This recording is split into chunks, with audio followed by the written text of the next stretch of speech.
पाणी नाही आपीट तिकडे तर पाणी पास लय खोल खोल पाणी गोदावरी नदी काठ आणि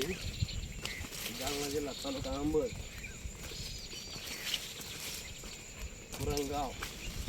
लय मोठे गेले राजूची सर तर तिला गेली मराला पुढे जास्त उद्या कमी व्हायला पाहिजे फक्त उद्या नाही पुढे जाऊन मग बरेचसे सारखे राहतील मग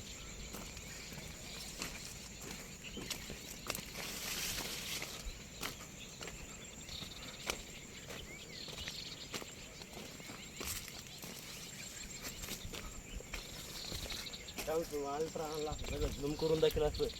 पकडा आलं रे थांब पाणी बघा तिकडं मित्र हो माहिती आहे ना थांब थांब थांब इकडे गेली मित्र हो इथं 780 फूट खाली सरकी होती ती सगळी उडली आणि सोड्या दोडी अशी सरकी एवढी होती ती बी बुडून गेली बाकी पुढचा दिसतंय तुम्हाला हे वातावरण कसं आहे काय म्हणतो रे